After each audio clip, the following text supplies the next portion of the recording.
Okay, so there are a lot of grown men in BookTube and grown adults in general who are in BookTube who absolutely abhor and who hate on young adult books that are intended for young teenage girls.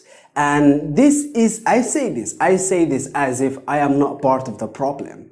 I say this as if I'm not part of the problem, but generally speaking, I genuinely am part of the problem. I myself have made I think at this point, two rant reviews of young adult books that both are obviously intended for young girls who are somewhere in the young adult age category, which is anywhere from 12 to 18, I believe, or 19. I'm not precisely certain. However, generally speaking, I don't say this, the first sentence, because I am absolvent of the problem. In fact, I am part of the problem. And in fact, in this video, I want to change the trajectory of the channel, right?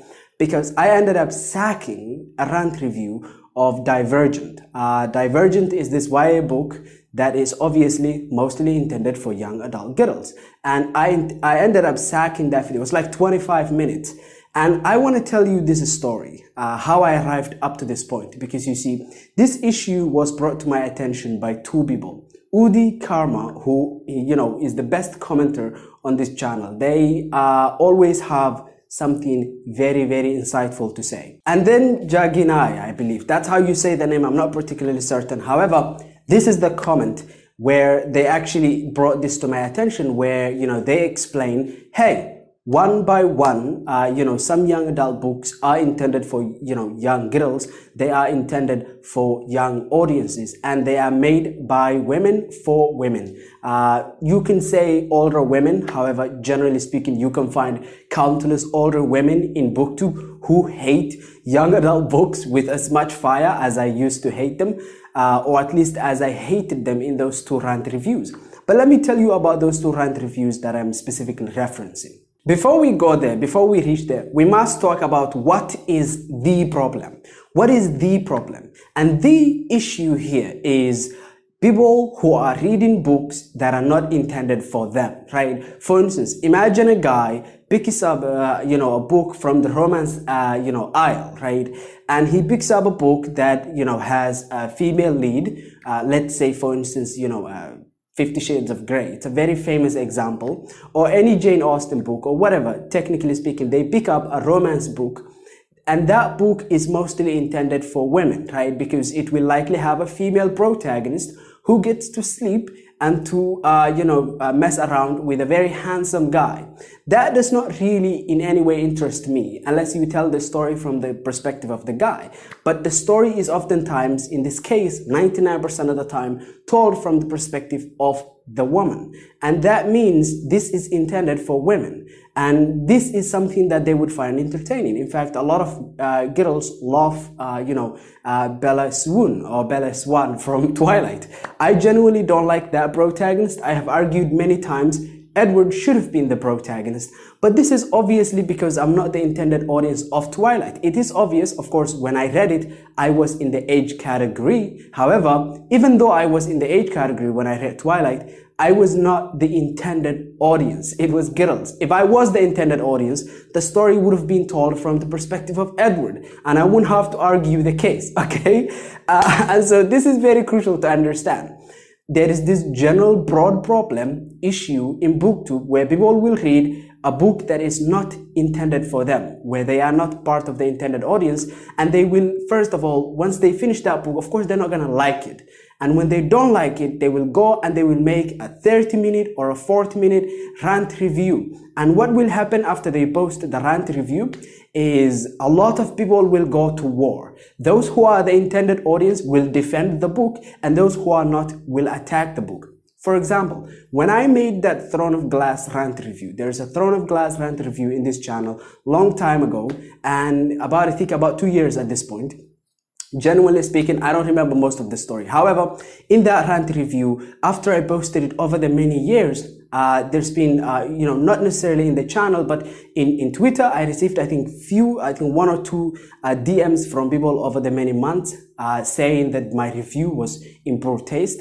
And then I've received, I think, couple emails over the many years, about over the many months, yeah, just 2 years, many months, basically saying that I was in poor taste, right? However, I genuinely felt what I said was honest. There's only one criticism in that video that is a byproduct of honesty, that is a byproduct of nothing that is really biased, and it is something that a lot of people agree with, and it is the portrayal of PTSD in the story. But you know, Sarah J. Maas simply fails to explore PTSD in that story with any depth whatsoever. Yes. However, generally speaking, a lot of people do agree on that point that I made. However, many others disagree that, you know, the protagonist is badly written. They disagree that, you know, the romance in the story is boring. And in fact, they think the story is perfectly written, and it is perfectly fine that we diverge from the main point of the story, which is the contest, and we go instead from that, we go to, you know, this romance stuff that is happening on the side. And yeah, a lot of people did express that I was really not the intended audience. I did not listen to them at the time because there had to be more cases for me to actually pick it up and change as a person. That was the first rant review, right? And the next rant review is actually going to be Shadow and Bone, which is very recent. I remember the book fully, so I'm going to be actually talking about it in more depth. In that review, I actually say that Alina Starkov is a very boring protagonist. So in Throne of Glass, I hate the love triangles, I hate the romance, and I hate the reality that the protagonist didn't have enough depth for me to you know, care about them. Come to Shadow and Bone review, I hated the love triangle between Mal and Darkling, as well as you know, Alina Starkov. There is a commonality here. There is a really common theme here.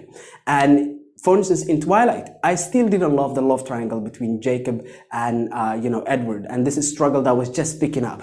And yeah, you can see, and also I did not like the protagonist, right? So you can see between these three young adult stories that are careful, that are intended for young girls, you can see I hate common things between them, and among these books, common things that are just relatively just there because it's something the intended audience would enjoy. It's very obvious, but it's not really obvious if I have made this mistake for so many years.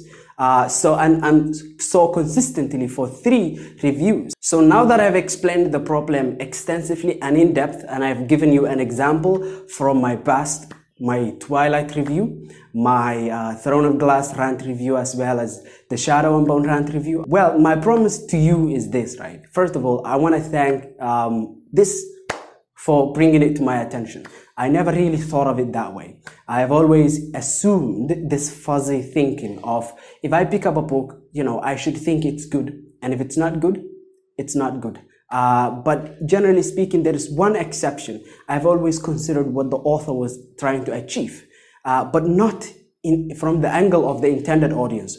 It was always from the angle of story craft, okay? Not marketing and not these things, right? Yeah, so it was always just from the angle of the craft. If I cannot understand what the author was trying to achieve, I'm really not going to be considering them from the angle of the intended audience. So my promise to you is, in the future, I will actually not be making any more YA or young adult book reviews that look, obviously, they were intended for girls. And that sounds obvious, okay? You know, boo-hoo, congratulations on figuring out the obvious. But even the obvious oftentimes can be very hard to figure out if you are blind to it, right? Hey, don't be greedy. Well, some people are greedy. The obvious to them is just not there. It's not as obvious as it is to you, right?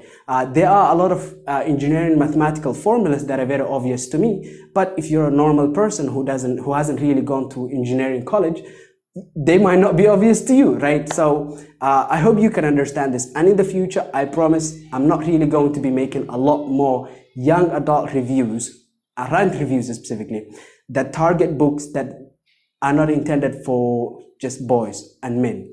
Tell me what you think of this. 2 questions. First of all, do you think people who are not the intended audience should review books that were not intended for them? Number 2, for instance, I don't like romance. Should I be reviewing romance books that are just about the romance? And number 2, do you think it is fair or is it unfair? Okay? I hope that you enjoyed this. Have a nice day.